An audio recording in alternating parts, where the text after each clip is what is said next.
Civiliens et civiliennes de la Terre entière, bonsoir et bonjour. Bienvenue à cette 17e rencontre du Temps des Civiliens, ce 17 juin 2022, et qui porte aujourd'hui sur la thématique du travail, du capital et des retraites. Bonjour Michel. Bonjour Stéphane, bonjour à tous et à toutes. Une fois encore, nous tenterons de sortir totalement des sentiers battus aujourd'hui, des façons de penser traditionnelles. Aujourd'hui, il s'agira notamment de la façon de penser qui concerne le financement des retraites, notamment. Michel, ce n'est bien sûr pas pour le plaisir ou par simple goût de la provocation, mais simplement parce que nos façons de penser habituelles nous conduisent systématiquement dans des impasses que nous nous exerçons sur le site des civiliens à penser en dehors de la boîte. C'est un exercice donc qui n'est pas superficiel, mais qui est une nécessité aujourd'hui en quelque sorte. Mais auparavant, je te propose, Michel, de jeter un petit coup d'œil en arrière, non pas sur les 16 rencontres civiliennes précédentes, parce qu'il y en a déjà 16, ça serait très long, hein, mais jeter un coup d'œil sur les plus récentes, celles qui concernent le thème du travail. C'était les rencontres 15 et 16, dites très brièvement, lors de la 15e rencontre civilienne, nous nous sommes demandé mais dans le fond, pour qui est-ce que je travaille? Pourquoi est-ce que je travaille aussi? Et c'est en abordant de front cette question que nous avons pu nous rendre compte à quel point, avec nos conceptions actuelles et habituelles, nous nous sommes éloignés de l'être humain, c'est-à-dire dans le fond de nous-mêmes. Il fallait d'abord commencer lors de cette 15e rencontre civilienne par poser ses bases avant de parvenir ensuite, dans un second temps, c'est ce que nous avons fait lors de la 16e rencontre civilienne, à faire la différence entre économie, mieux faire la différence entre économie de marché, marchande plutôt, économie marchande, pardon, et économie non marchande. Et ainsi, nous pouvions un peu mieux cerner quelle était la place qui revenait à l'économie non marchande d'un côté et l'économie marchande dans l'économie. Comme ça, Michel, je pense que lors de cette 16e rencontre civilienne, tu as vraiment pu nous montrer un fait très étonnant qui va tout à fait à contresens de la façon habituelle de penser, à savoir que pour assainir l'économie, il ne faut pas diminuer les moyens dévolus à l'économie non marchande, mais au contraire, pour la développer davantage, lui attribuer suffisamment de moyens, voire plus de moyens encore. Voilà, c'est une nécessité même pour la santé de l'économie marchande de veiller à un développement suffisant de l'économie non marchande. Donc voilà, comme ça, je ne peux même pas dire que j'ai fait un résumé de la 15e et de la 16e rencontre civilienne, c'était juste soulever un tout petit coin du voile et vous inviter, si vous le souhaitez, civiliens, civiliennes, de visualiser à nouveau ces deux rencontres les plus récentes qui servent un peu de socle pour passer aujourd'hui à une thématique qui concerne en effet les retraites. Qu'en est-il en effet au sujet des retraites et de leur financement? Pouvons-nous, dans ce domaine-là aussi, élargir nos points de vue et peut-être aller jusqu'à modifier complètement notre manière de penser, notre pratique aussi, pour ce qui est présenté aujourd'hui comme les seules solutions valables, mais qui semblent être vraiment des impasses permanentes? Oui, et peut-être pour commencer, c'est intéressant de regarder que on parle de reculer l'âge de la retraite, aussi bien en France qu'en Allemagne. Et c'est assez intéressant de voir que les raisons ne sont pas les mêmes, tout au moins les raisons affichées. Euh, En Allemagne, par exemple, on a très récemment évoqué le fait de faire passer l'âge de la retraite à 70 ans, ce qui est considérable. Et la raison en est la suivante, c'est qu'en Allemagne, on manque considérablement de personnes pour travailler, donc pour occuper les postes, dans pas mal de domaines. C'est le cas aussi en France, notamment dans des domaines, par exemple, comme l'hôtellerie et la restauration, où ça devient assez critique. Hein, mais il y a aussi d'autres champs de la vie économique où on ne trouve plus suffisamment de personnes pour faire le travail. Mais ce n'est pas cette raison-là qui est évoquée en France pour reculer l'âge de la retraite. On parle du déficit des retraites. Et vous avez vu que pendant la campagne de l'élection présidentielle, on a eu deux voire trois propositions différentes. Une proposition visait à ramener l'âge de départ à la retraite à 60 ans, comme il était avant. Hein, et l'autre proposition était d'abord de mettre l'âge de la retraite à 65 ans. Ça a fait un vrai tollé, donc on a parlé de 64 ans. Nous verrons comment ça va se passer lorsque toute la période électorale sera terminée et que on va rentrer dans le vif du sujet et de quelle façon la question des retraites va revenir sur le devant de la scène. Peut-être qu'avant de venir sur le point central de la soirée, il est peut-être bon que nous regardions, à l'aide aussi de quelques diapositives, quel est le problème qui se pose actuellement, ou je voudrais dire le problème tel qu'il est posé dans les médias par les personnes en charge de ces questions et le monde politique, et également le monde syndical, où nous verrons qu'il y a un aspect qui est totalement laissé de côté et qui sera au cœur de nos échanges de ce soir. Donc regardons d'abord ce qui se passe peut-être avec la première dia, le rapport qui existe entre le nombre de personnes qui travaillent, c'est-à-dire ce qu'on appelle les actifs, comparé au nombre de retraités. On voit là une courbe qui va de 2004 avec une projection jusqu'à 2050. Alors, je voudrais tout de suite faire une petite remarque, c'est qu'en matière de projection économique, on ferait bien d'être beaucoup plus modeste que nous ne le sommes habituellement, et parce qu'il y a peu de prévisions économiques qui se réalisent réellement. On arrive quelquefois à prédire des choses à 2 ans, avec 2 ans d'avance, mais pas tellement plus loin. Il n'y a qu'à regarder la question de l'inflation, on va y revenir, qui, dans les courbes, n'était pas du tout incluse dans les différents scénarios. Donc, si nous regardons là cette ligne bleue, nous voyons qu'il y avait donc 200%, ça veut dire qu'il y avait le double d'actifs par rapport au nombre de retraités en 2004, et que cela n'a cessé de diminuer, ce qui amène à une situation actuellement où on a plus ou moins 1,75 actifs pour un retraité. Ça veut dire, dans la logique actuelle, on verra le problème que ça pose, mais dans la logique actuelle, ça veut dire qu'il y a une personne travaille pour financer en même temps 1,75 retraités au total. C'est-à-dire qu'on ne travaille pas simplement pour soi, mais aussi pour disons, les 3/4 de la retraite de quelqu'un. Mais les projections montrent que nous pourrions arriver en 2050 à environ 1,5 actif pour un retraité, et c'est ce qui inquiète beaucoup les politiciens, les responsables des entreprises, tout le patronat, et les syndicats ont peu de réponses vis-à-vis de ça, alors que le rapport, et on va le voir sur la dia suivante, le rapport du comité d'observation des retraites, qui est donc un comité tout à fait officiel, mandaté par le gouvernement, le gouvernement français, je précise encore. Si on compare maintenant les dépenses de retraite en pourcentage du PIB, on va voir que la situation est bien différente de ce qui est en général annoncé. Ça veut dire que nous avons atteint un pic en 2020, on le voit sur la partie orangée de la courbe.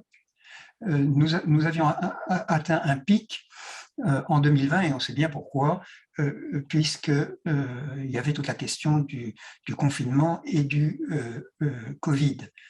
Mais à partir de là, la part des retraites dans le PIB baisse. Elle baisse et elle va réaugmenter un tout petit peu juste maintenant, dans les temps qui courent maintenant, mais ensuite elle va continuer de baisser selon trois scénarios. Celui qui est en couleur turquoise le plus en haut est le scénario qui imagine un gain de productivité de 1%, celui qui est au milieu est à 1,3%, et celui qui est en bas, le bleu foncé, lui montre imagine un gain de productivité de 1, j'arrive pas à lire très bien, 1,8%. Oui. Donc,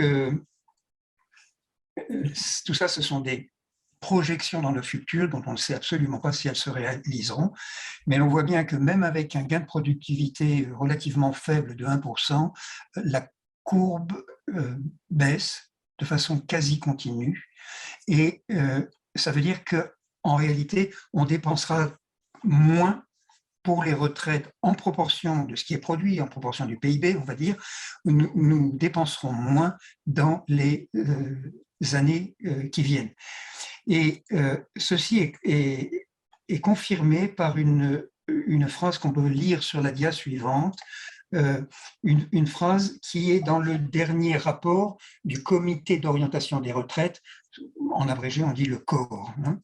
Alors je vous lis cette phrase: malgré le contexte de la crise sanitaire et le vieillissement progressif de la population française, les évolutions de la part des dépenses de retraite dans le PIB resteraient sur une trajectoire maîtrisée à l'horizon de la projection, c'est-à-dire 2070. Nous, la courbe va jusqu'à 2050, mais voilà, ça continuerait après.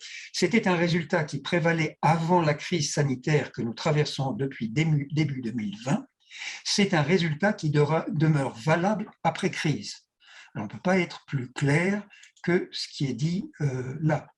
Et on se demande pourquoi y a-t-il panique dans la maison pour parler du problème du financement des retraites. Et il y a un certain nombre d'économistes qui disent non, le problème n'est pas tel qu'on le décrit actuellement. Alors, regardons maintenant un autre aspect, c'est celui de l'indexation sur les prix de l'augmentation des retraites. Qu'est-ce que ça veut dire? Ça veut dire qu'avant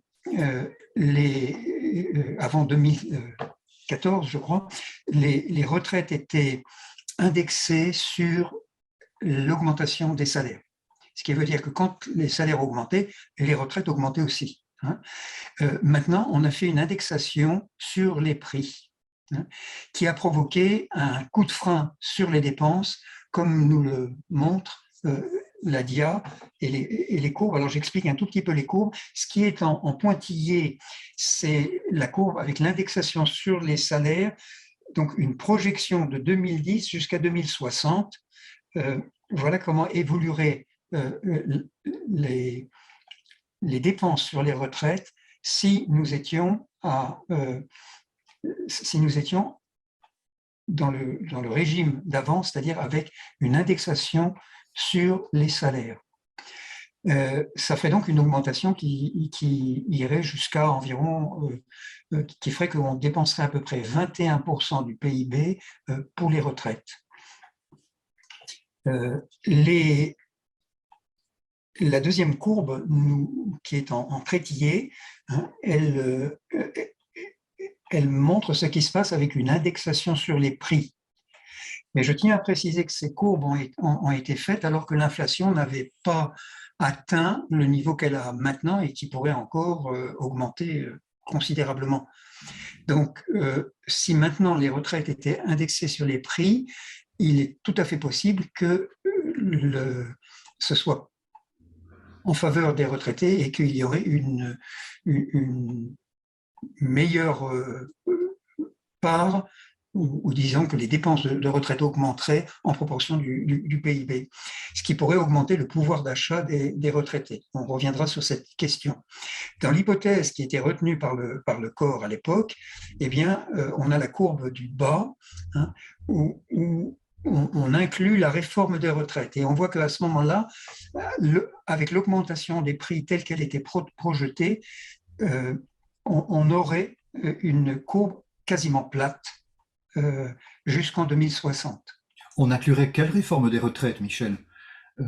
Puisque tu dis si on inclut la réforme des retraites, la courbe reste quasiment plate.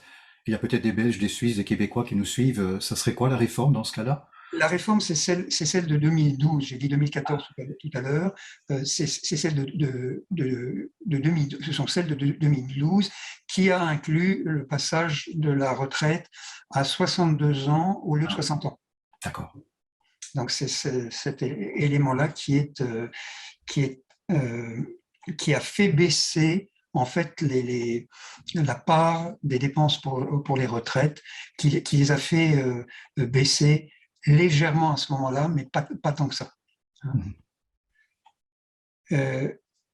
Voilà donc ce qui apparaît là, c'est que le changement de l'indexation sur les prix avant le déclenchement de l'inflation n'est pas du tout favorable aux retraités, et c'est bien sûr pour ça qu'il a été fait.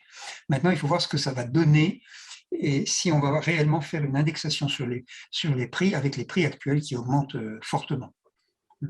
Il y a des secteurs d'activité où les prix ont augmenté de 60%, donc ça risque de poser un certain nombre de questions. Alors, maintenant, si on reste toujours dans la même hypothèse d'avant le déclenchement de l'inflation, on voit sur la dia suivante que le niveau de vie des retraités va décrocher par rapport à celui des actifs. Ce niveau de vie des retraités, on le voit jusqu'en 2020 en orange. Et puis après, nous avons une descente, une descente jusqu'en 2070 à peu près, avec toujours les trois scénarios, c'est-à-dire une augmentation de la productivité soit de 1%, soit de 1,3%, soit de 1,8%. 1,8% étant la courbe en bleu plus foncé. Donc on voit que les retraités, en fait, ont une baisse de leur niveau de vie comparé à celui du niveau de vie de ceux qui sont actifs. Et c'est quand même très sensible, puisqu'on voit une baisse projetée de environ 25%. C'est quand même beaucoup. Donc, si on se résume, on a d'un côté une situation qui n'est pas aussi tragique qu'elle est présentée concernant l'évolution des dépenses par rapport au PIB. D'un autre côté, nous voyons que le passage des retraites, de l'indexation des retraites, le passage des salaires au prix, indexation sur les prix, s'est fait au détriment des retraités, et que si la tendance de l'inflation avait été la même, il y aurait une baisse très, très sensible, très forte même, du pouvoir d'achat des retraités. Alors ça nous pose maintenant une série de questions, c'est-à-dire, mais est-ce qu'on a la bonne approche de la question des retraites? Et pour ça, il faut appliquer une méthode qu'on a fait jusqu'à présent dans les rencontres civiliennes, c'est-à-dire de regarder, d'observer les phénomènes. On l'a déjà dit à plusieurs reprises, ce qui manque énormément au fonctionnement de l'économie actuelle, c'est le fait qu'on se base sur des théories qui sont enseignées à l'université, mais qui ne se vérifient pratiquement jamais, et qui ne collent pas à une observation phénoménologique de l'ensemble des phénomènes de la totalité de l'économie. Alors nous allons regarder pour ça, pour suivre cette méthode, nous allons regarder comment ça se passe au niveau des salaires de ceux qui travaillent dans les entreprises, comment ça se passe même jusque sur leur feuille de paye. Parce qu'on parle toujours, dans les feuilles de paye, il y a des lignes pour ça, hein, qui indiquent ce qui est versé par le salarié et ce qui est versé par le patronat, la part patronale, hein, pour les retraites, mais pour toutes les charges sociales. Et tout ce qu'on va dire, en fait, est valable aussi pour les charges sociales. L'ensemble de toutes les dépenses qui portent ce nom. Donc, on parle de charges patronales. En réalité, ça n'est pas le patronat qui paye les charges. Ce n'est pas le patron qui paye cette part des charges. Hein. Cette part des charges, par qui est-elle payée? De même pour le salarié. Le salarié, on dit qu'il paye, les actifs payent pour les non-actifs, hein, c'est la théorie en vigueur actuellement, hein, mais cette théorie en vigueur ne correspond pas aux faits. Le patron ne sort pas de son salaire la part patronale, l'intéressement qu'il peut avoir au résultat ne va pas servir à payer ce qu'on appelle la part patronale. Donc il n'y a pas de part patronale, en réalité c'est un abus de langage, c'est la première chose. Deuxièmement, le salarié ne reçoit pas sur son compte en banque les charges sociales, l'ensemble des charges sociales qu'il reverserait après. Cet argent ne vient jamais sur son compte. Donc on a une sorte de mystification quand on met sur la feuille de paye par patronale et par salariale, et qui permet de justifier le discours qui dit que ce sont les actifs qui payent pour les non-actifs. Ça ne correspond pas du tout aux faits, et il faut aussi revenir à ce qu'est le rôle des collaborateurs au sein d'une entreprise, le rôle à tous, y compris ceux qui sont à la direction, dans le management de l'entreprise et qu'on appelle encore les patrons, hein, c'est pas un terme que j'aime beaucoup, hein, le rôle de toutes ces personnes, l'ensemble des collaborateurs d'une entreprise, leur rôle c'est de produire des biens ou produire des services. Mais dans tous les cas, leur rôle c'est de produire. Et ils ne produisent pas pour les retraités. Je n'ai jamais vu un agriculteur, par exemple, aller livrer pour les retraités la part qui reviendrait aux retraités en choux, carottes, salades, etc., et le déposer devant la porte. Je n'ai jamais vu que Peugeot, par exemple, fabrique des voitures spécialement pour les retraités, etc., etc. On pourrait continuer ça. Alors ça a l'air un petit peu bête, mais il faut reconnaître qu'on est un petit peu bête dans notre façon de considérer l'économie. Donc je me permets de dire un exemple qui est une évidence, mais il faut bien se mettre en face de ces évidences pour revenir à un tout petit peu de raison, hein, et dire que jamais les collaborateurs d'une entreprise ne produisent pour les retraités. Alors, la question se pose du coup, mais d'où vient l'argent qui va servir à payer l'ensemble des charges sociales? Cet argent, où se trouve-t-il? Il se trouve sur le compte en banque de l'entreprise. C'est de là qu'il va être versé à l'URSSAF, en France, hein, aux organismes de collecte des différentes charges sociales. Cet argent part directement du compte en banque de l'entreprise, que ce soit une entreprise agricole, industrielle ou de service. Cet argent part directement du compte en banque vers le compte des organismes collecteurs des charges sociales. Or, le patron d'entreprise, Michel, lui, quand il fait les versements aux caisses sociales, il va justement pouvoir dire, mais c'est moi qui exécute les versements d'argent, et donc c'est moi qui paye tout ça. Donc tu as bien fait la distinction tout à l'heure, tu as dit c'est l'entreprise et c'est pas le patron. Mais lui, subjectivement, surtout quand il est à l'exécution des versements, va dire, c'est mon argent qui est utilisé pour Oui. financer les caisses sociales. Oui, et il a l'impression qu'on le dépouille quand quand les salaires augmentent et que les charges sociales, donc du coup, sont plus élevées, il a l'impression qu'on le dépouille et il va réclamer que, par exemple, les heures supplémentaires ne soient pas chargées, Mhm. comme ça a été le cas en France pour alléger les difficultés liées, par exemple, au Covid. Hein. Mais en réalité, c'est pas son argent. L'argent, et on l'a bien vu même s'il est propriétaire de l'entreprise, c'est pas son argent. C'est-à-dire que cet argent, il l'a grâce au fait qu'il y a aussi des collaborateurs dans l'entreprise. Tout seul, il n'arriverait pas à le faire. Et de dire que c'est avec son argent qu'il paye les salariés, c'est un abus, je ne sais pas de quoi, si c'est de langage ou de position dominante, mais c'est un abus. Hein. Donc, on a là quelque chose qui devrait changer jusque dans les mentalités. Mais, mais en réalité, je crois qu'il faut aller encore un pas plus loin et se dire, mais en fait, cet argent qui vient sur le compte en banque de l'entreprise, avec lequel on va donc payer effectivement les charges sociales, parce que c'est la réalité est comme ça, elle n'est pas différente, c'est l'argent qui est dans l'entreprise qui sert à payer, c'est l'argent de l'entreprise et pas le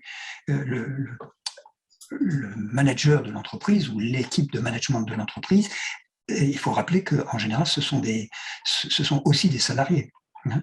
Donc ils sont là-dessus à la même enseigne que les autres et il n'y a pas de raison de les placer l'un au-dessus de l'autre. Mais cet argent qui est sur le compte en banque de l'entreprise, cet argent, il vient des clients. Ce sont les clients de l'entreprise qui amènent cet argent avec lequel on va payer les charges sociales. Et l'argent des clients, il provient de la totalité de l'économie.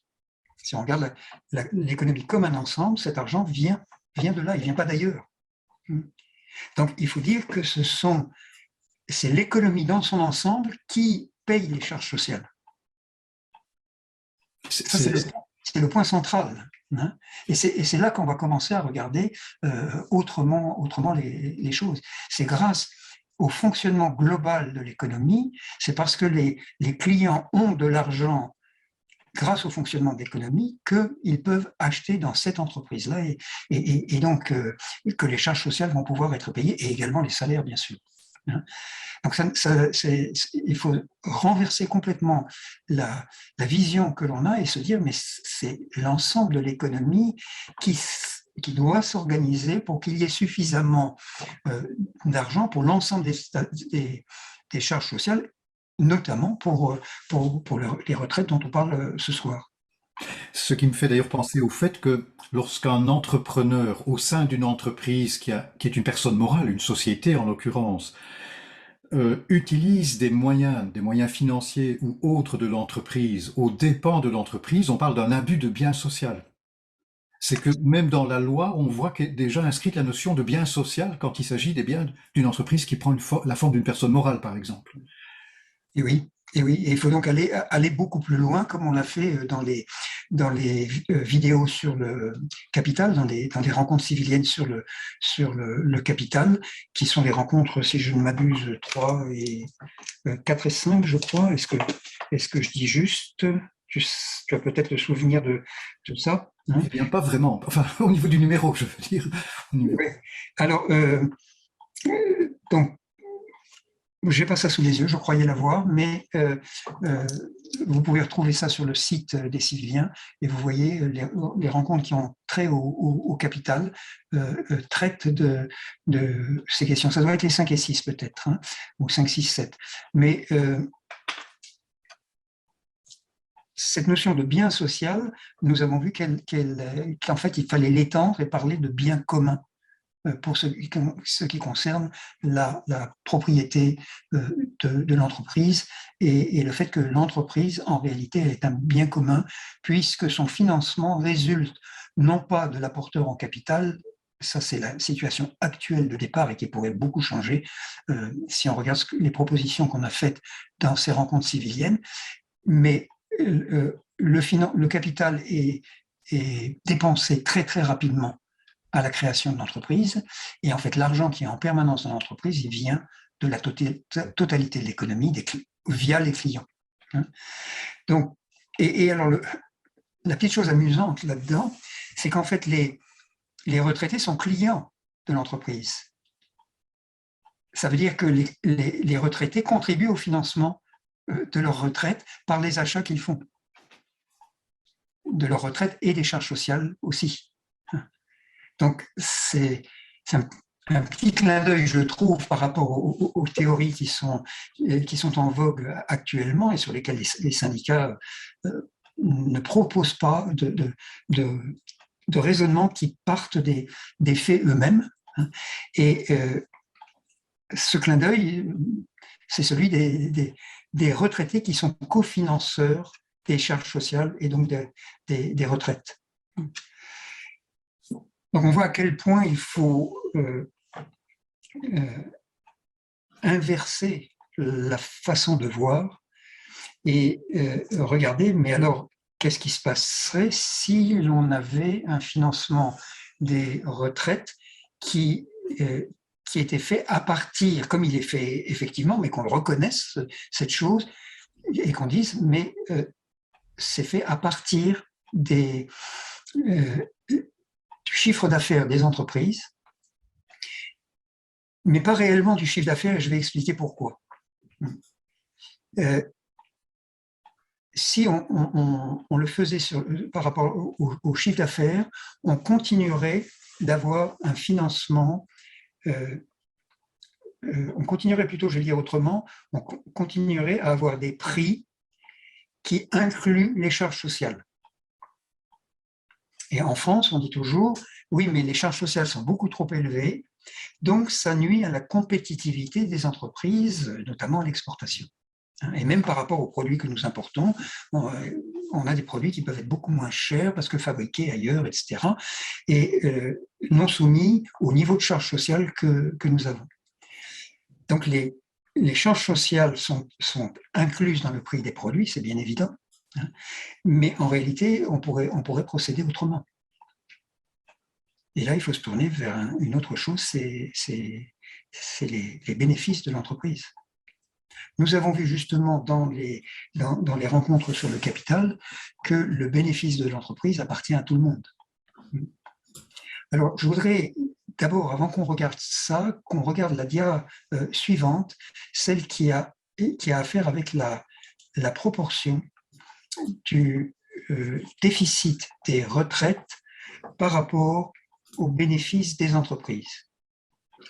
Alors, les estimations du Comité d'orientation des retraites, le COR, pour 2030, c'est que le déficit des retraites serait compris entre 7,9 et 17,2 milliards. Déjà, la fourchette est assez importante, c'est plus du double. Ça veut dire qu'on voit que les prévisions, c'est assez aléatoire. Voilà, n'insistons pas là-dessus, mais si l'on regarde maintenant le bénéfice actuel des entreprises,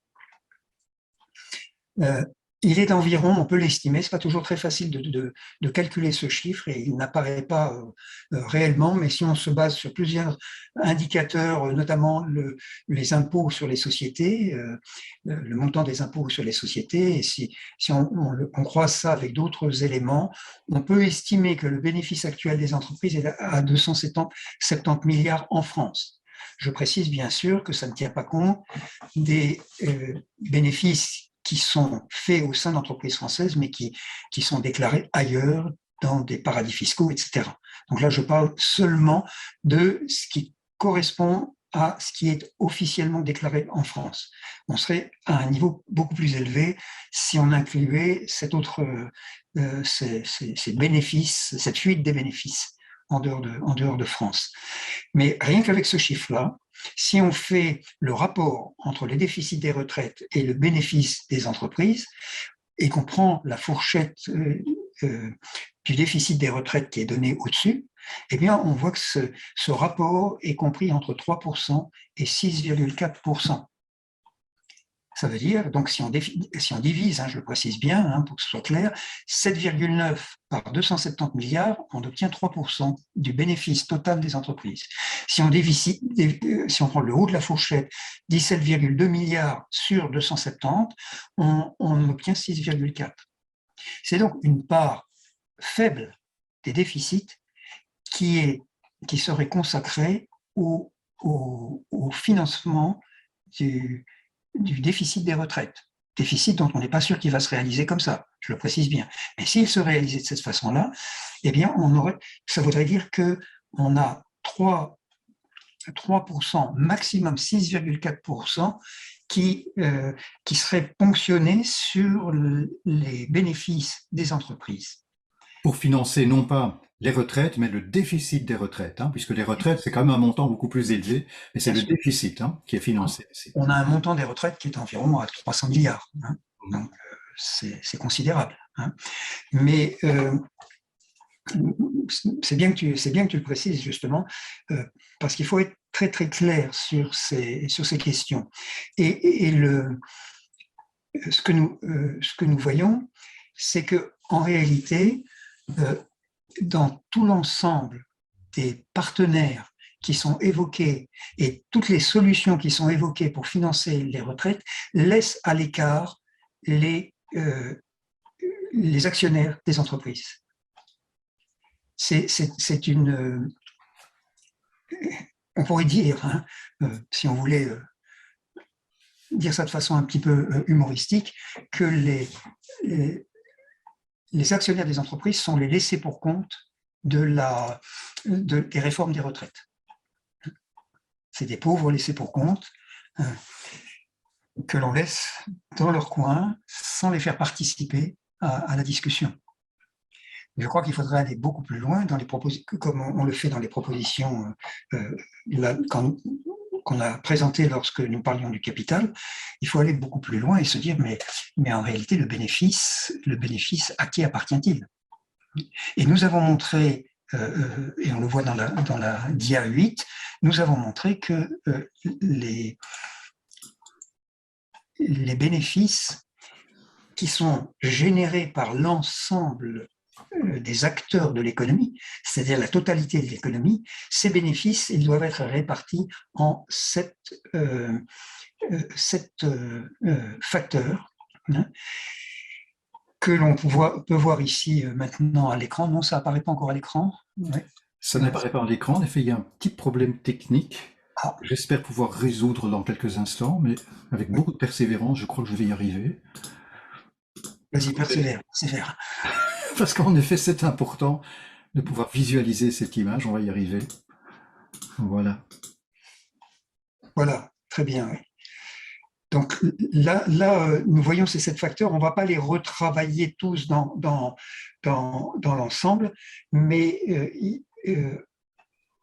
on voit que ce qui concerne la santé et les services sociaux, par exemple, pourrait être l'organe qui reçoit la totalité des cotisations sociales versées à partir des bénéfices de l'entreprise. Alors, ceci aurait pour conséquence que si nous versions ça à partir des bénéfices de l'entreprise, le prix des marchandises pourrait baisser. Bien sûr, on doit inclure dans le prix des marchandises le fait qu'il est nécessaire de faire des bénéfices pour l'ensemble de l'économie. Mais on pourrait affecter une part du bénéfice qui normalement va aux actionnaires, une part du bénéfice au financement des retraites, et ça améliorerait la compétitivité des entreprises. Donc, on aurait tout intérêt à le faire puisque du coup, les entreprises vendraient mieux, on aurait moins de problèmes de déficit de la balance commerciale qui est quand même considérable en France, hein, qui est actuellement aux alentours, je ne vais pas dire de bêtises, mais je crois que c'est aux alentours de 60 milliards d'euros par an. Hein. On pourrait améliorer ce déficit de la balance et améliorer donc le fonctionnement et la vitalité du tissu économique. Donc on aurait tout intérêt à faire cela. Et ça éviterait aussi que l'argent parte l'argent parte, le fait qu'on prenne sur les bénéfices, ça éviterait que l'argent parte vers la spéculation et qu'il continue d'appauvrir l'ensemble de l'économie de cette façon-là, puisque c'est ce que fait la spéculation en rendant malade l'économie, comme on l'a montré dans plusieurs vidéos, non seulement sur le capital, mais aussi sur la monnaie. Ici, je te demanderais peut-être de revenir encore sur l'explication que tu viens de donner, parce que je n'ai peut-être pas bien compris en fait. Tu as évoqué que quelque part, il ne faut pas prendre cette part sur le bénéfice, parce que sinon, si j'ai bien compris, la tendance des entreprises, ça va être de réduire leur prix et donc de réduire le bénéfice, et donc il y aurait une part insuffisante qui serait dévolue pour le financement des retraites. Est-ce que j'ai compris ça? Puis après, j'ai cru comprendre qu'il fallait quand même le prendre sur le bénéfice des entreprises, cette part-là. Oui, non, alors peut-être que je n'ai pas été très très clair. C'est l'ensemble des charges sociales, comme la rémunération en réalité, ne devrait pas être inclus dans les charges. Le fait de dire qu'un collaborateur est une charge pour l'entreprise est non seulement insultant, mais ça ne correspond pas à la réalité, par exemple, d'un auto-entrepreneur, hein, d'un artisan, quelle que soit la forme de l'entreprise. Hein, mais un artisan, par exemple, se paye sur le surplus. Il n'est pas à charge de l'entreprise. C'est la même chose. Ça devrait être la même chose pour tout le monde. L'ensemble des collaborateurs et c'est-à-dire de la rémunération des collaborateurs, ça inclut le management et tous les niveaux de collaboration dans l'entreprise. L'ensemble de ces collaborateurs devraient être rémunérés sur les bénéfices de l'entreprise à la manière d'un artisan, ce qui n'empêche pas de mensualiser la part des bénéfices escomptés que l'on va verser, pour être sûr que chacun puisse vivre chaque mois. Ça, je crois que c'est assez évident. Hein. Mais il faut donc inverser, comme on l'avait montré dans une vidéo justement, il faudrait inverser l'équation de base des entreprises, hein, qui dit bénéfice égal produit moins charge. Et on inclut dans les charges les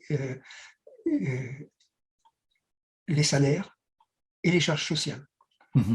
Il faudrait en fait faire passer ça du côté de l'autre côté de l'équation, c'est-à-dire dans les bénéfices, et au contraire, la part des bénéfices qui va à la rémunération du soi-disant capital, hein, des actionnaires en réalité. Hein. Je rappelle, rémunération à vie des actionnaires et même à leurs descendants. Hein. Donc ça, on devrait le faire passer sous forme. Si l'apport en capital devient un prêt, ce que nous avions proposé, l'apport en capital devient un prêt, ça veut dire qu'on paye les charges de la dette, c'est-à-dire le remboursement du prêt, qui pourrait même être sans intérêt dans les mesures dont on a parlé au niveau de la monnaie, dans les vidéos sur la monnaie. On aurait à ce moment-là, ça rentrerait dans les charges, ce qui jusqu'à présent va dans la rémunération des actionnaires, donc du côté des bénéfices, ça rentrerait dans les charges, alors que ce qui est dans les charges sous forme de salaire et de charges sociales passerait du côté des bénéfices dans cette égalité, hein, de l'économie. Donc c'est sur la part des bénéfices que l'on prélèverait ces montants-là, donc notamment toutes les charges sociales. Et ça veut dire que si les retraites augmentent, ça veut dire que il y a de plus en plus de retraités que d'actifs, ça n'est pas réellement un problème, dans la mesure où, on a intérêt à financer les retraités comme les chômeurs, comme les enfants, les enfants sous forme d'éducation, hein, des charges d'éducation, etc. Et donc, on a intérêt à financer tout ce qui est du domaine de l'économie non marchande, parce, comme tu le rappelais très justement au début, parce que ces personnes-là vont consommer.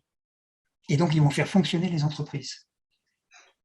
Donc, leur dire, ben, on va diminuer les retraites ou les faire très peu augmenter, c'est jouer contre son propre camp, on pourrait dire. Hein, c'est ne pas favoriser la possibilité pour les retraités d'acheter des produits. Mhm. Et donc, c'est moins bien faire fonctionner les entreprises. C'est pour ça que, comme tu le disais, l'économie, nous avons, disons, la résolution d'un certain nombre de problèmes économiques passe par une augmentation des moyens pour faire vivre l'économie non marchande, alors que tous les plans du FMI et tous les plans enseignés dans les théories néolibérales, jusque dans l'université, c'est de dire, ben voilà, un plan de restructuration de l'économie consiste à diminuer la part qui va vers l'économie non marchande. Donc, on doit considérablement revoir, si on veut une économie saine, on doit considérablement revoir toutes les théories économiques sur ces questions-là et regarder que c'est les bénéfices de l'entreprise qui doivent financer ce qui concerne les collaborateurs et les retraités et toutes les charges, tous les fonctionnements de la santé et des services sociaux et toute l'économie non marchande. Et en faisant cela, on aura une meilleure compétitivité des entreprises. Parce que qu'est-ce qui se passe si nous,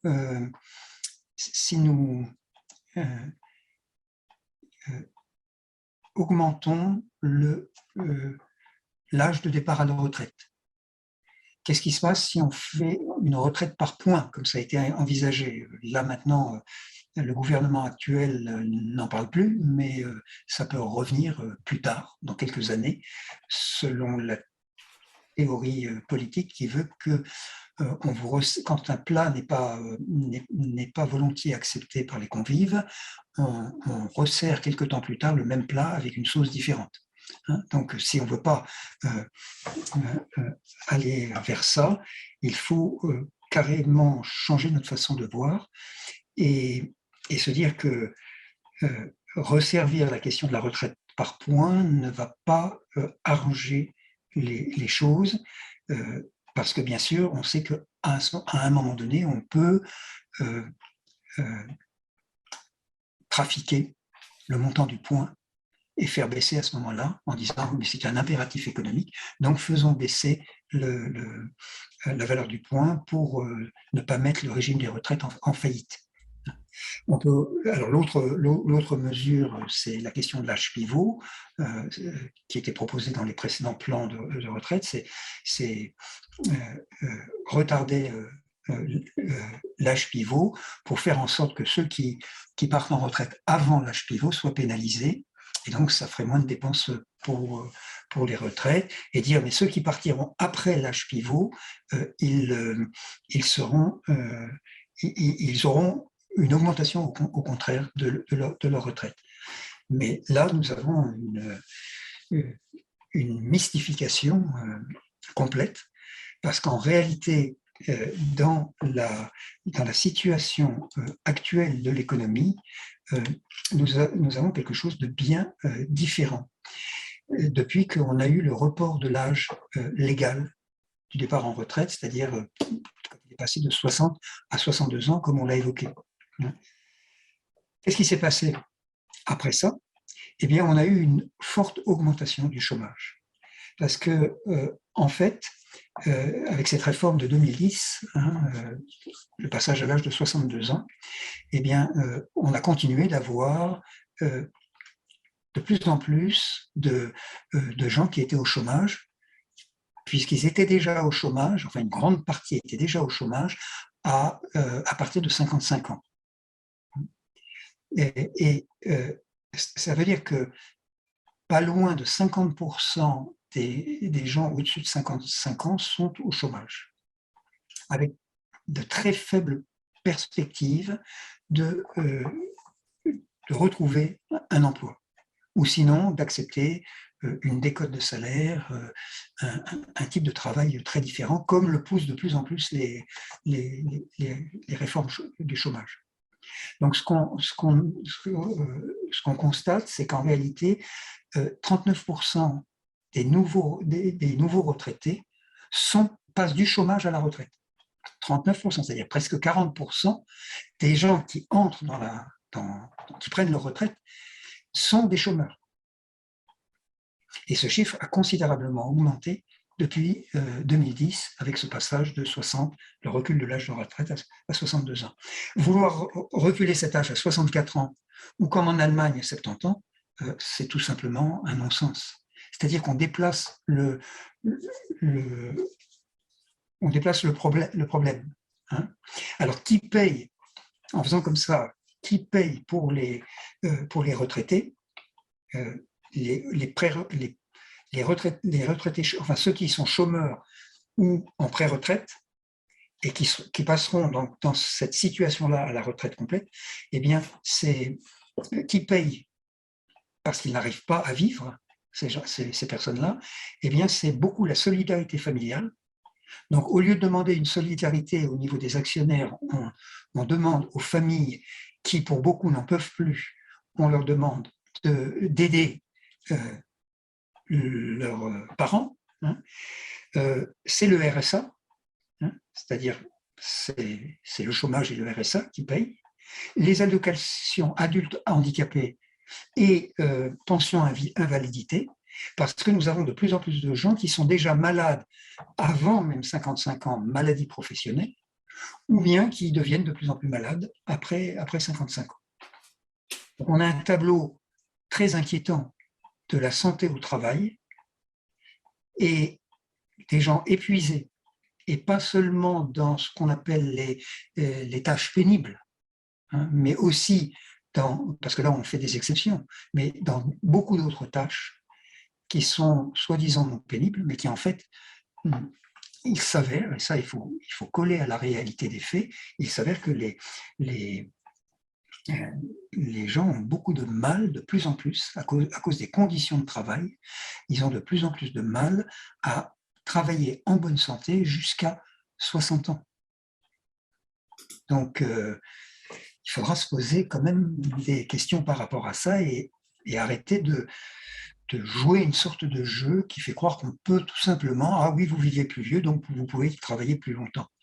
Mais la réalité va toujours montrer le contraire. En fait, les gens vont travailler de moins en moins longtemps parce qu'il y a à moins qu'on arrive à rendre le travail plus intéressant ou bien et les conditions de travail meilleures, ou alors à faire ce que nous avons déjà évoqué dans les rencontres sur le travail, hein, à faire en sorte que les gens puissent passer beaucoup plus facilement du secteur marchand au secteur non marchand. C'est-à-dire qu'on finance le secteur non marchand, comme on l'a dit. À ce moment-là, les gens pourront avoir une variété de travail, une variété de carrières, hein, qui fait qu'ils pourront passer d'un domaine à l'autre et dans les deux sens. Hein. Ça peut être aussi des gens qui sont dans l'économie non marchande et qui passent dans l'économie marchande et qui arrivent de façon fraîche dans l'économie marchande et qui peuvent faire un certain nombre de tâches. Sans oublier, bien sûr, le financement, les besoins de financement d'une agriculture pour que les agriculteurs puissent avoir moins d'heures de travail et des meilleures conditions, ce qui ferait aussi que beaucoup de personnes pourraient aller, après avoir été par exemple cadre dans une entreprise, pourraient aller travailler dans une exploitation agricole en vivant correctement. Et on voit aujourd'hui qu'il y a une tendance vers ça. On voit de plus en plus, ça reste peut-être marginal en nombre, mais c'est intéressant comme phénomène que beaucoup de cadres se mettent à s'associer à une exploitation agricole, voire créer eux-mêmes leur propre exploitation agricole pour changer de vie.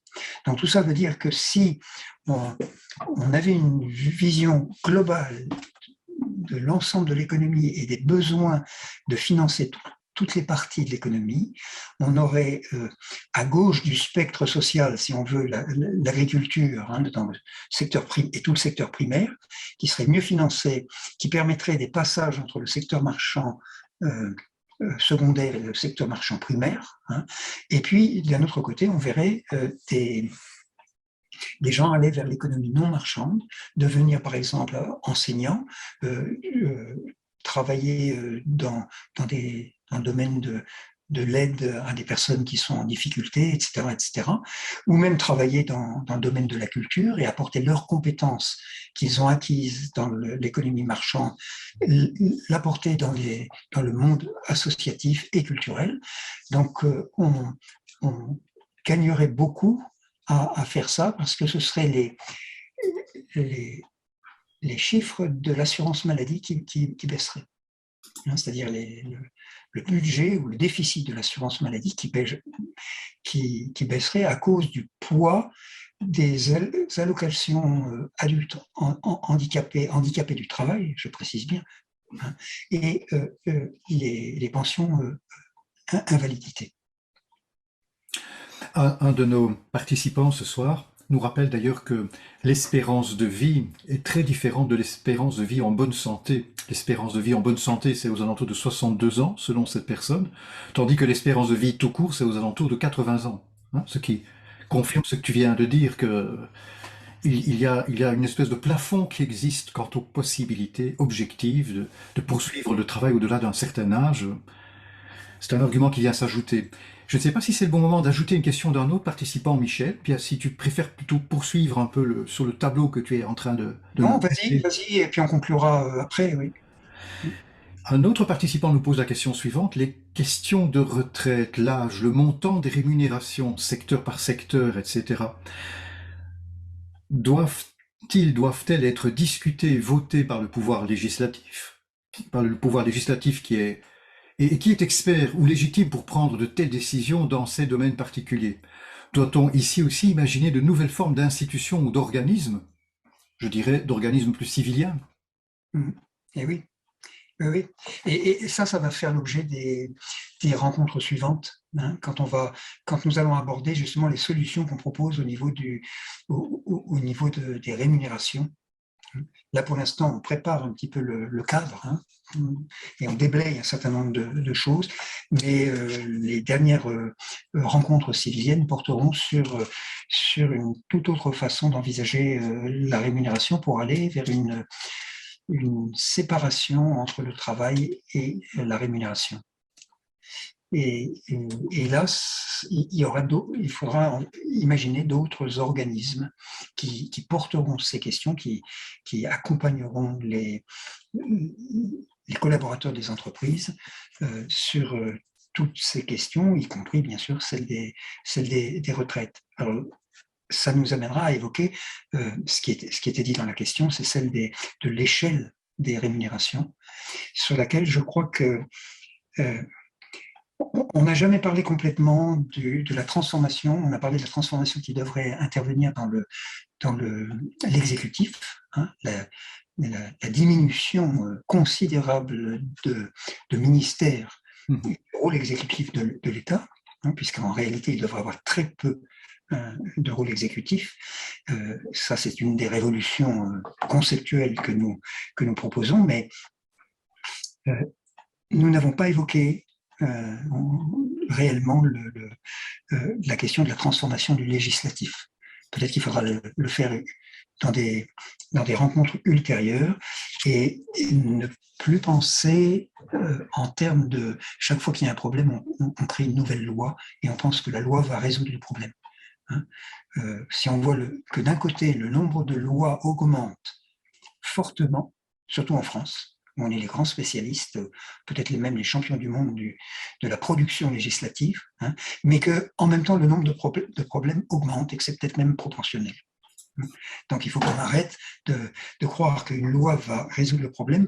Par contre, nous avons besoin de règles de base, et ça pourrait être une règle de base que de dire que la rémunération, l'échelle des rémunérations devrait être comprise entre 1 et un certain nombre à déterminer, qui pourrait être 7 par exemple, ou 6 ou 5, je ne sais pas. Hein. Ça, c'est à réfléchir.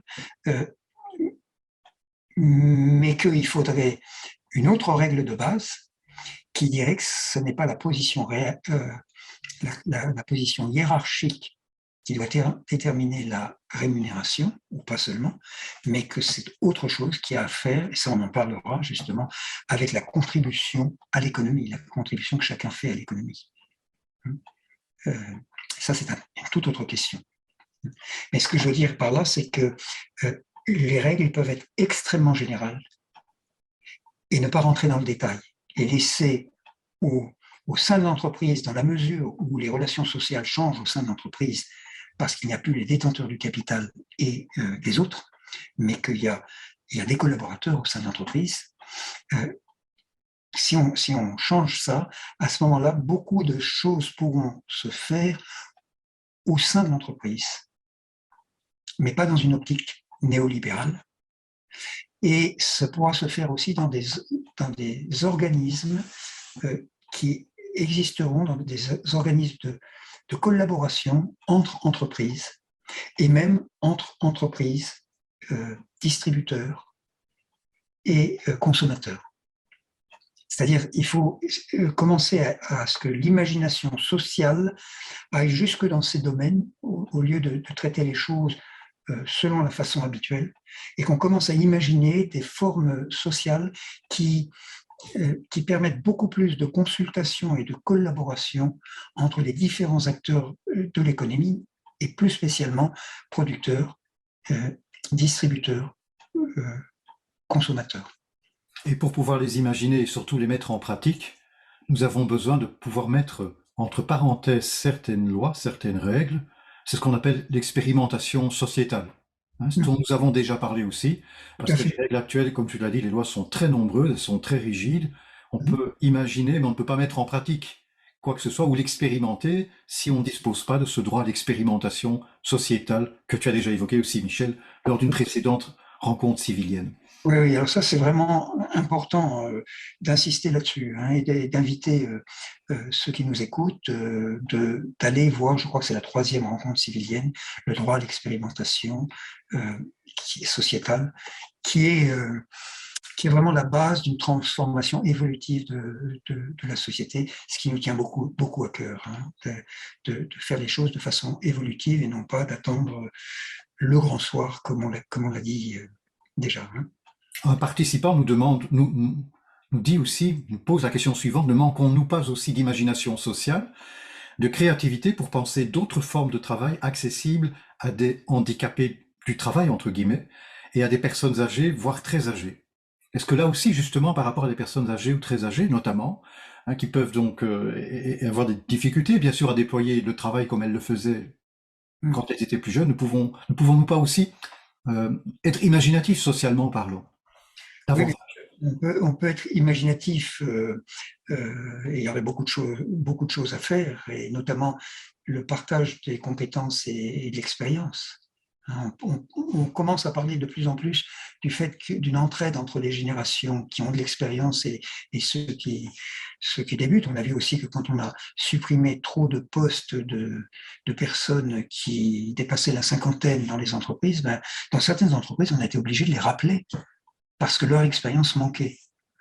Donc il pourrait y avoir des formes de partage de compétences, voire même de formation, hein, qui serait extrêmement intéressant quand on est à la retraite, de pouvoir former des personnes qui sont plus jeunes. Hein. Et puis, il pourrait y avoir aussi beaucoup de retraités, par exemple, sont actifs bénévolement dans des associations. Ce phénomène pourrait être amplifié, mais je crois que ça devrait se faire sur la base des choix individuels et non pas sur la base de quelque chose qui est imposé parce qu'il y a un soi-disant déficit des caisses de retraite. Oui, il y a beaucoup de choses, et dans le domaine du handicap aussi, hein, il y aurait beaucoup de choses qui pourraient être faites pour qu'une personne qui a un handicap parce qu'elle a répété trop souvent les mêmes gestes et puis qu'elle a des tendinites qui font qu'elle peut plus travailler, ben, il y aurait bien des choses où on pourrait utiliser les compétences de cette personne dans un autre domaine au lieu de la mettre en arrêt maladie, voire comment on dit, en allocation adulte handicapé du travail, qui n'est pas forcément une bonne solution.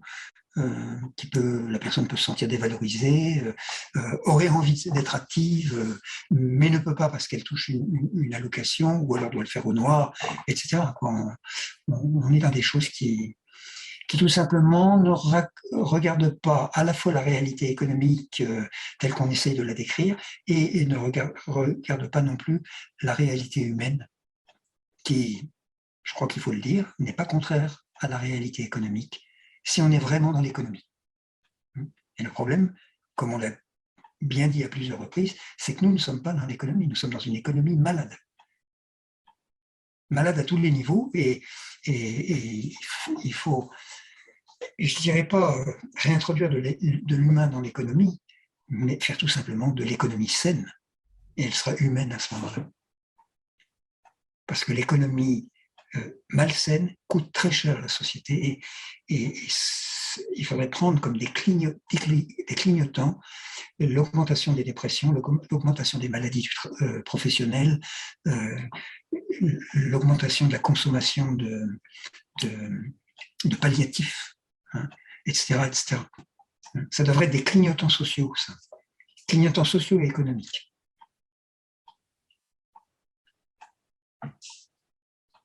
Est-ce qu'il y a d'autres questions ou... Non, il n'y a pas d'autres questions pour l'instant. Si je peux me permettre une réflexion, je pense à la toute première courbe que tu nous as montrée tout à l'heure, qui était celle de la baisse, proportionnellement parlant, du nombre d'actifs par rapport au nombre de retraités. Et puis plus tard, tu as évoqué le fait que le financement des retraites pourrait se faire à partir d'une part des bénéfices, en fait, bénéfices d'ailleurs qui sont partagés dans différents axes, dans différents domaines. Et quand on y réfléchit, ça veut dire aussi que, alors qu'il y a une informatisation croissante dans le domaine des entreprises, qui contribue à ce qu'il y ait d'ailleurs moins de travailleurs actifs, puisque ce sont des machines qui nous remplacent, avec la piste qui est évoquée ici, peu importe même pour ces entreprises-là qu'il y ait moins de travailleurs, si les entreprises, les bénéfices, eux, qui sont liés au fait que les travailleurs ont été remplacés par des machines, sont tout de même toujours bien présents, on peut en effet utiliser une part de ces bénéfices pour financer l'économie non marchande en l'occurrence. Hein. Oui. Donc il y a quelque chose qui pose vraiment un gros problème aussi et qui était très apparent dans les courbes que tu nous montrais, c'est que tout est fondé sur le travail humain en effet et pas sur les bénéfices des entreprises. C'est encore une autre façon de présenter, je dirais, le caractère je dirais presque farfelu de la logique dans laquelle on s'est placé nous-mêmes et dans laquelle on a créé un problème en fait, hein, à vaste échelle. Oui, je dirais tristement farfelu. Tristement farfelu, oui. C'est pas très humoristique en tous les cas.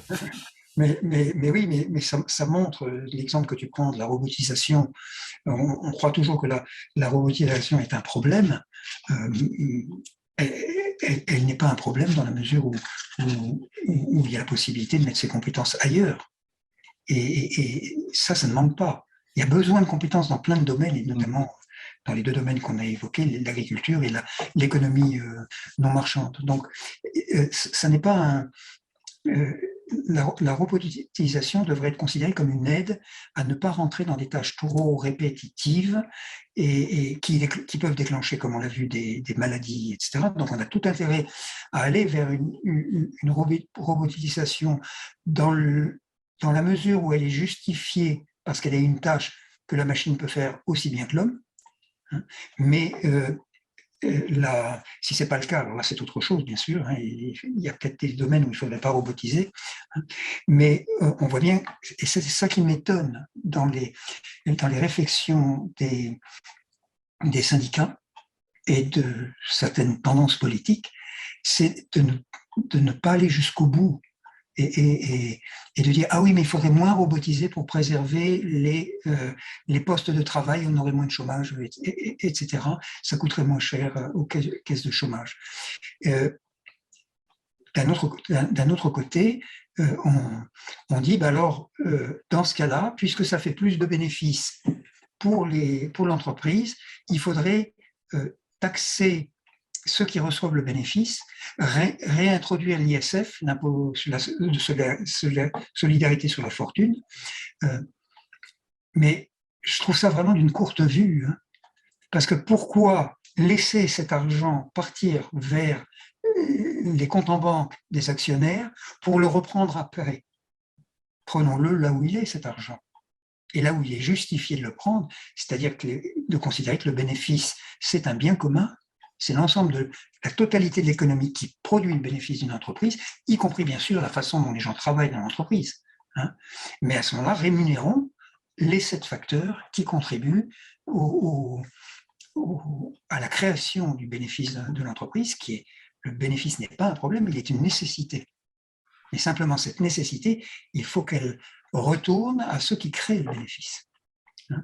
Donc avec les 7 facteurs, comme tu les remontres à l'écran. Et donc, à ce moment-là,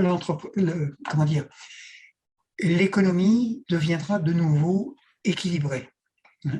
Et on peut regarder peut-être la diapo suivante qu'on a déjà montrée, mais qu'il ne faut jamais oublier, hein, c'est l'égalité fondamentale de l'économie. C'est-à-dire que dans une économie saine, la production est égale à la consommation à quelques variables près, hein, mais ça veut dire que tout ce qu'on produit va être consommé. Si c'est consommé, ça veut dire que de l'argent rentre dans les entreprises et qu'on peut rémunérer non seulement la production, ceux qui ont travaillé à cette production, mais aussi les 7 facteurs. Donc, on a de quoi, c'est vraiment ce que nous montre cette égalité fondamentale, c'est que si on permet une consommation équilibrée de l'ensemble de la société, et bien toute la production est achetée, et à ce moment-là, il y a l'argent suffisant pour rémunérer la totalité de l'économie, y compris les 7 facteurs. Donc, il n'y a pas de problème de financement des retraites. Je crois qu'on peut le confirmer. Par contre, nous avons un énorme problème, c'est celui des quatre branches de la croix de l'économie qu'il faut avoir en même temps que la dia qu'on vient de voir, de l'égalité de la production et de la consommation. Il faut que nous ayons toujours à l'esprit cette croix de l'économie, si on peut la remontrer, avec les 4 facteurs qui ont pénétré dans l'économie, c'est-à-dire que le foncier immobilier est devenu une valeur marchande, le capital action est devenu une valeur marchande, la monnaie aussi, marché monétaire, etc., marché des capitaux, marché de l'immobilier, et marché du travail. Le travail est rentré dans l'économie comme une valeur marchande. Et c'est la santé de l'économie nécessite de faire sortir ces 4 facteurs de la sphère de l'économie, et notamment le capital action, ça c'est ce qu'on a vraiment, qui est au cœur de notre rencontre de ce soir, c'est que le capital action doit sortir de la sphère de l'économie, et à ce moment-là, le soi-disant surplus des retraites, enfin pas le surplus, mais l'augmentation des retraites peut être financée avec une partie des bénéfices. Et on a vu que cette partie des bénéfices est quand même relativement faible. 3 à 6,4%, comme on l'a vu tout à l'heure, ça n'est pas vraiment la mer à boire, et prenant en compte les pauvres actionnaires, mettons-les à contribution, mais pas en les taxant après qu'ils aient reçu les bénéfices, faisant en sorte que les bénéfices n'aillent plus aux actionnaires, ce qui serait nécessaire pour contribuer à la santé de l'économie. Quand tu dis d'ailleurs, Michel, que le capital action, il faut le sortir de l'économie, tout comme le travail, la monnaie, le foncier, l'immobilier.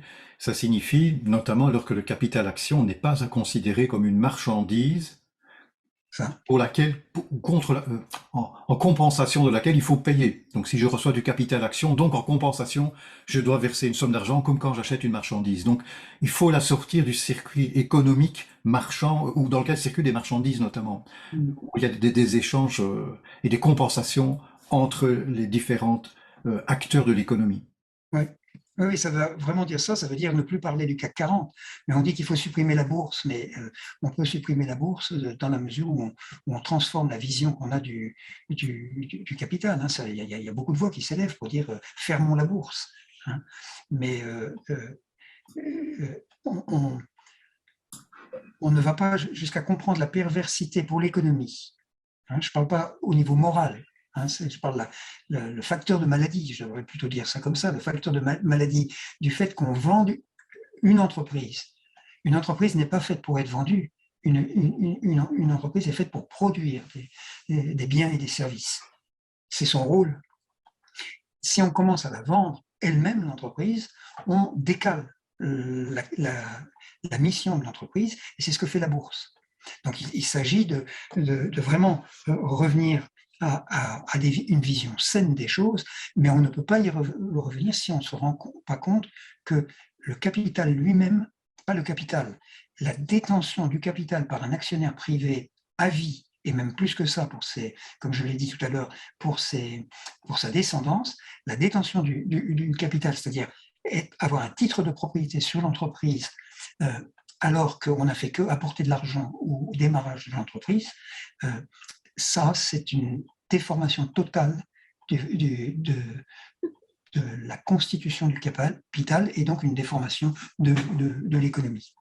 Et cet élément-là est absent, et on croit qu'il faut faire un capitalisme d'État, par exemple, ce qui ne change pas le problème. Ça ne change pas le problème. Il faut dire personne n'est détenteur de l'entreprise. L'entreprise est un bien commun. Et ça veut dire, à ce moment-là, mais comment fait-on pour que de l'argent vienne vers les entreprises? Parce qu'on a besoin de capital pour démarrer. Et il faut donc regarder la chose sous cet angle-là, en se disant, mais comment fera-t-on? Et à ce moment-là, nous, en réfléchissant là-dessus, on a proposé des solutions qui ont été exposées lorsqu'on a parlé des 3 types de monnaie. Et notamment, donc là, il s'agit de la monnaie de financement, et je crois qu'il y a deux épisodes de la série des Civiliens qui propose justement une nouvelle forme avec ce qu'on appelle des instituts de financement. Donc tout ceci montre comment nous avons besoin d'une vision globale des différentes branches de la croix de l'économie et de l'économie elle-même. Et si nous arrivions à une vision globale, alors on pourra mettre en place des solutions évolutives avec ce que tu mentionnais tout à l'heure, le droit à l'expérimentation. Et je suis absolument convaincu, et on en a bien des exemples un peu partout dans les différents pays, c'est que les civiliens sont prêts à se lancer, ou certains d'entre eux sont prêts, et le nombre est croissant, ils sont prêts à se lancer dans des expériences et à contribuer financièrement à ce que des expériences puissent avoir lieu. Et on a proposé un système de financement pour les expérimentations sociétales. Donc là, je renvoie à notre rencontre sur ce thème-là. Notre collaborateur Jérémy nous rappelle qu'en ce qui concerne la monnaie de prêt et les instituts de financement, ça se retrouve dans la rencontre numéro 12, notamment. Le défi est en fait immense, hein, Michel, parce qu'en effet, il y a des citoyens civiliens de plus en plus nombreux, je pense qu'ils sont même très nombreux, qui saisissent clairement qu'on arrive au bout d'un système qui s'est tout à fait essoufflé, qui veulent mener des expérimentations sociales et sociétales. Je suis d'ailleurs en rapport étroit avec, à ma petite échelle, avec pas mal de personnes, tout comme toi aussi, mais il leur manque cette vision d'ensemble, si je puis dire. Et cette vision d'ensemble, elle a ceci de particulier, on est tellement hors de la boîte, si je puis dire. Donc on voit qu'il y a quand même aussi comme prérequis, ce que nous tentons de faire à toute petite échelle, c'est contribuer à élargir l'activité pensante pour être en capacité de saisir cette vision d'ensemble. Mm. Ce qui est d'autant plus difficile, c'est que c'est une vision d'ensemble, justement. Elle n'est pas confinée à un domaine spécialisé particulier. Mm. C'est toute la façon de penser, en fait, qui doit être métamorphosée, hein. Et donc, c'est un des tout premiers défis que nous nous sommes nous-mêmes lancés, si je puis dire, en particulier toi d'ailleurs, c'est de contribuer, non seulement par un travail de recherche, mais par un travail de diffusion aussi, à rendre accessible une vision d'ensemble qui est tellement différente de ce qui imprègne, je dirais, jusqu'à la moelle, je dirais, les consciences actuelles, quoi. Oui, ça c'est vraiment ce que montre l'époque, je crois. Il faut reconnaître qu'on a un certain problème en ce moment, c'est que les gens sont pressés, parce que ça va pas bien dans beaucoup de domaines, et les gens sont pressés de mettre en place des solutions qu'on croit être alternatives, mais dont on ne se rend pas compte qu'en fait, elles sont peu à peu récupérées par le système. Alors, on a parlé de ça dans une rencontre dimanche passé en Belgique, hein, avec des civiliens qui étaient intéressés par la question, et on a vu qu'il était au fond pas possible de mettre en place des solutions euh, globales euh, d'un seul coup parce que la législation ne le permet pas, et qu'il ne faut pas non plus partir vers des solutions qui se révèlent illusoires au bout d'un moment, avec par exemple des, la création de monnaies complémentaires ou d'autres choses qui sont proposées avec beaucoup de bonne volonté, mais qui finalement seront toujours récupérées par la société, parce qu'elles ne répondent pas par la société, mais par la forme de l'État qu'on a actuellement. Euh, la forme de l'État qui existe conduit à ce que tout soit récupéré in fine. Ça a été très bien montré, comme je le disais dimanche dans le séminaire, ça a été très bien montré par Jean-Christophe Ruffin dans son livre, qui date quand même de à peu près 30 ans, je crois, La dictature libérale. Je vous recommande vraiment ce livre qui montre de quelle façon, quels sont les mécanismes qui permettent à un État de récupérer toute initiative prise au sein de la société civile et d'en faire un nouveau ministère, un nouveau thème de discours gouvernemental en vue d'une réélection, etc. Et si on se rend compte de ça, alors on va commencer à se dire, mais ne rentrons plus dans ces mécanismes de récupération et commençons d'abord par la première étape qui est de nous former, on peut le dire comme ça, hein, nous aider à nous former tous pour une vision plus globale de l'économie, comme on essaye de le faire dans chaque séance, chaque rencontre civilienne, petit bout par petit bout. Hein. Alors on en a 17 maintenant, il y en aura d'autres encore, mais ça prend du temps, il faut un certain courage pour regarder les émissions que nous produisons, parce que, et qui sont gratuites quand même, hein, pour, pour que l'ensemble des points qui permettent d'arriver à une vision globale soient abordés les uns après les autres. Et ça demande un petit effort de réflexion.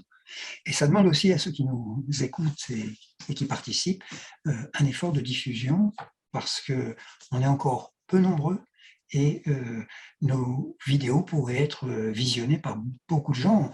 Partout, je rencontre des gens et toi aussi, hein, qui nous disent « ce que vous faites, c'est un travail formidable, etc. » Mais en réalité, on s'aperçoit aussi, et des gens nous l'ont dit, « Ah oui, mais je ne sais pas comment diffuser votre travail. » Ben, je crois que ce n'est pas très compliqué, il suffit de faire un mail en disant « J'ai été intéressé par ce qui se trouve sur le site des civiliens, voici le lien, si ça vous intéresse, allez voir, je crois que ça vaut la peine. » Une petite phrase comme ça, c'est pas compliqué à dire, et on envoie ça à son fichier d'adresse, et on verra si ça se diffuse.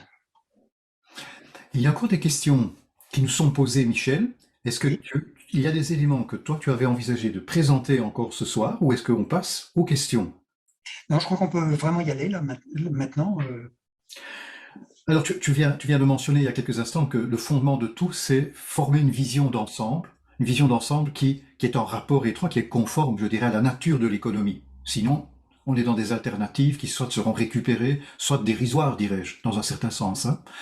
Alors, il y a une personne qui pose une question qui concerne une étape suivante, en fait, hein, et sa question est la suivante. Comment commencer l'expérimentation sociale ou sociétale dans un contexte qui ne la favorise pas et ne permet donc pas de valider les impulsions imaginatives, ce qui renforcerait la confiance si on parvenait à expérimenter effectivement.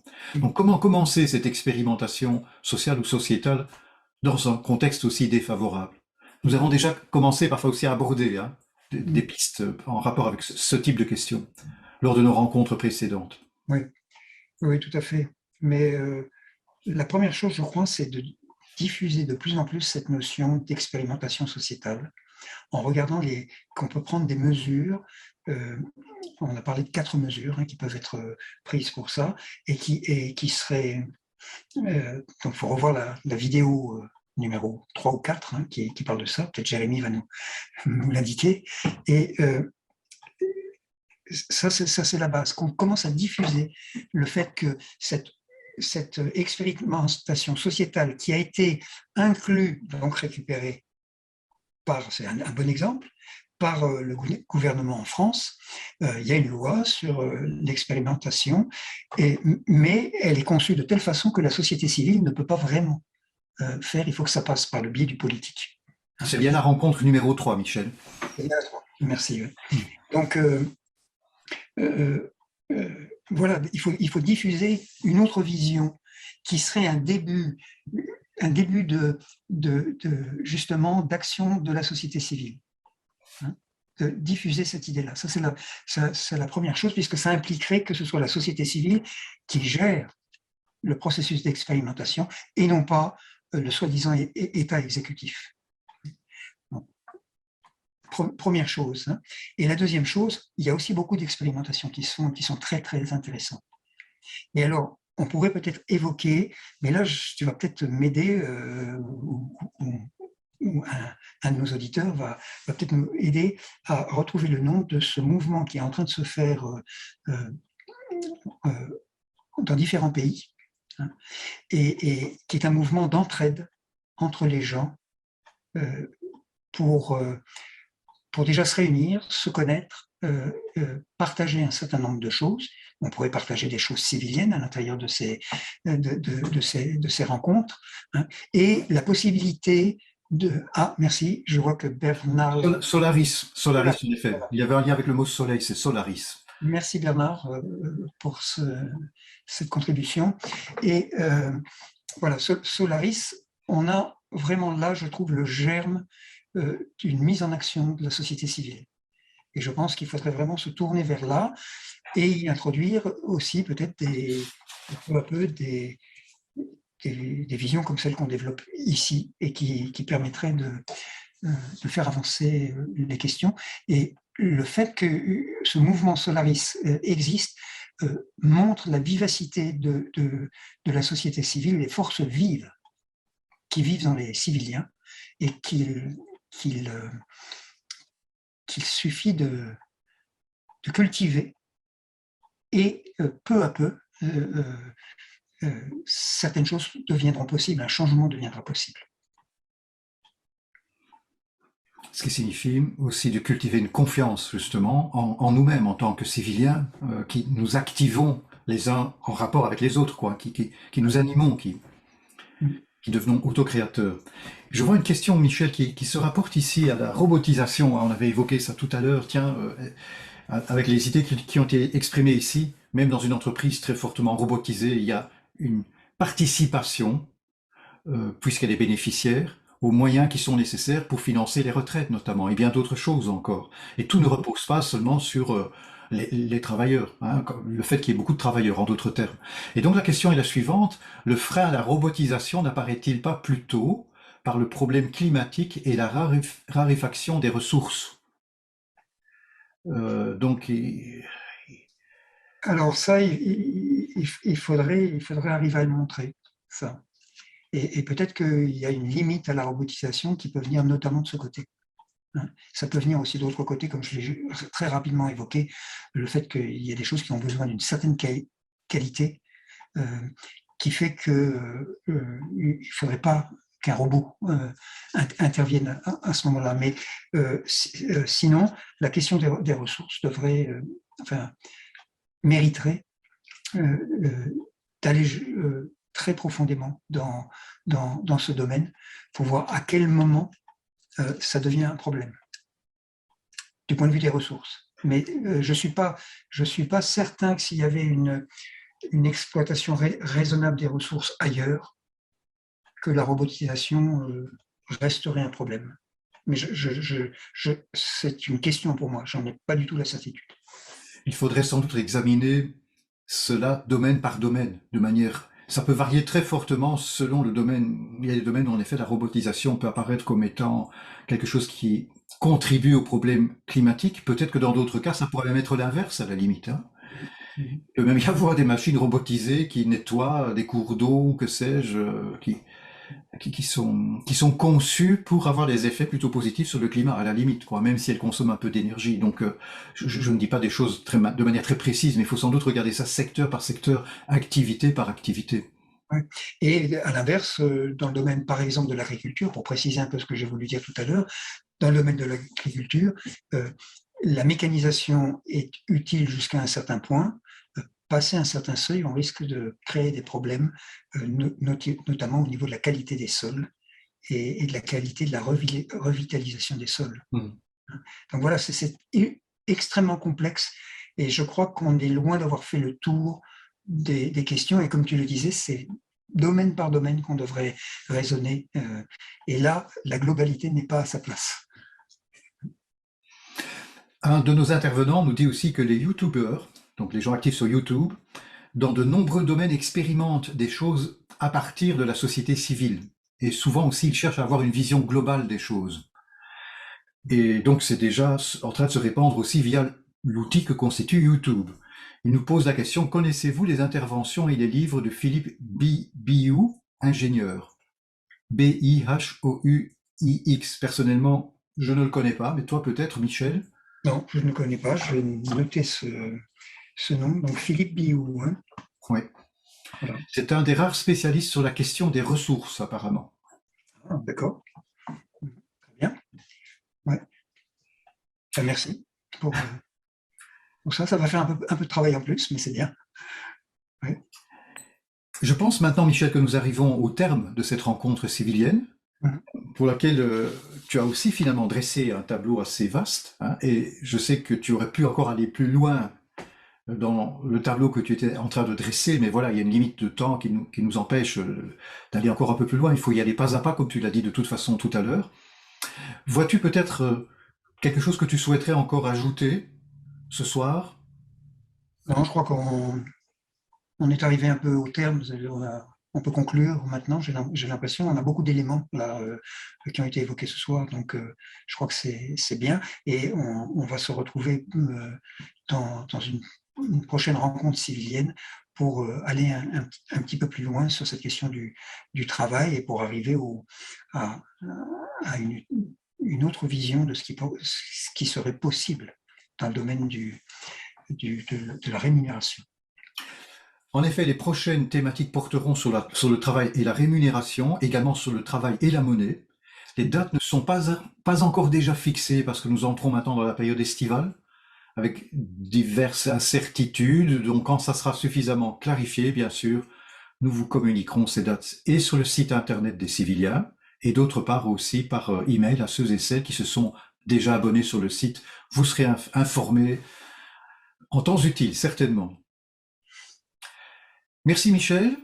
Merci à toi Stéphane. Voilà, merci civiliens et civiliennes qui une fois encore vous avez participé directement ou indirectement, je dirais, à cette rencontre ce soir. Vous avez toujours la possibilité d'intervenir aussi via le site internet, hein, de poser des questions, communiquer des emails, mais il y a même des espaces spécifiquement prévus pour les questions. Et la rencontre de ce soir sera mise en ligne d'ici une grosse semaine maximum. Elle sera mise en ligne dans un format qui sera accessible en permanence. Bonsoir Michel, bonsoir Civilien, Civilienne, à bientôt. Bonsoir Stéphane, bonsoir tout le monde.